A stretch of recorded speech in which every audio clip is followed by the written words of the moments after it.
le visage de Benoît Magimel, mais surtout son talent, ont inondé les salles obscures en cette année 2022. Face à Virginie Efira dans Revoir Paris, plongé dans l'univers déjanté de Quentin Dupieux dans Incroyable mais vrai et aventurier dans Jack Mimoun, le voici à l'autre bout du monde dans Pacifiction, Tourment sur les îles d'Albert Serra.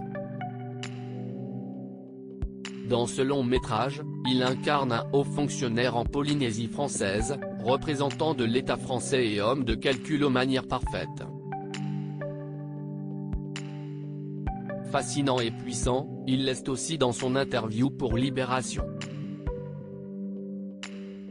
Il revient sans phare sur son parcours, durant lequel il a tant appris, notamment à durer dans le milieu, mais aussi sur ses débuts.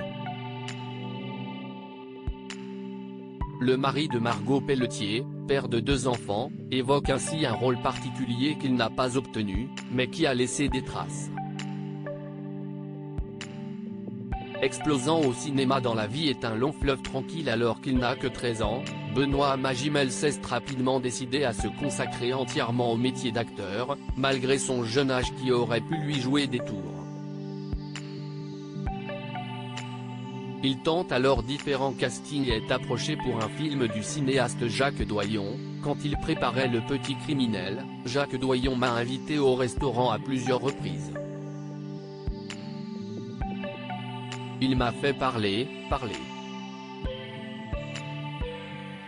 Au final, il a pris quelqu'un d'autre pour son film, mais il s'est nourri de ce que je lui ai dit. Je ne l'ai pas réalisé sur le coup mais aujourd'hui je me rends bien compte que j'ai été utilisé. On a une énorme responsabilité quand on embarque des enfants dans un film.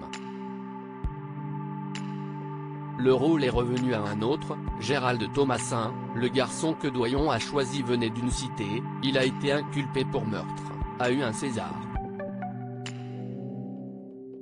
Vous imaginez la violence de l'enchaînement, le choc que ça a dû représenter pour lui?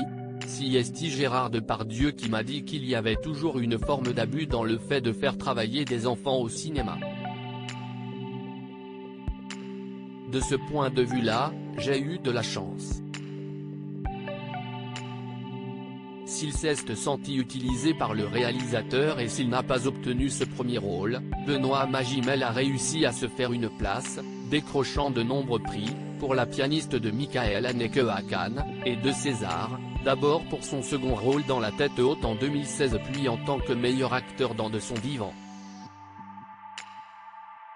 L'affaire Gérald Thomasin. Le destin de Gérald Thomasin est, quant à lui, aussi mystérieux que tragique. Issu des foyers de la Didas, il a décroché le César du meilleur espoir masculin pour ce fameux rôle dans Le Petit Criminel. Mais la suite de son existence est compliquée, gangrénée par ses addictions à l'alcool et à la drogue. Il continue de tourner pour le cinéma mais son attitude est problématique. Instable, devenu toxicomane et SDF, Gérald Thomasin est interpellé en juin 2013 et mis en examen pour vol avec arme et meurtre sur personne chargée d'une mission de service public. Il est accusé du meurtre, commis 5 ans plus tôt, d'une employée communale de Montréal-Lacluse, Catherine Burgot, enceinte de 5 mois. Il a toujours nié son implication et l'ADN d'un autre a été retrouvé.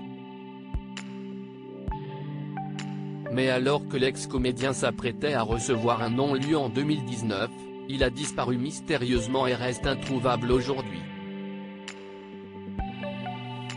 Pour son frère, il est certainement mort.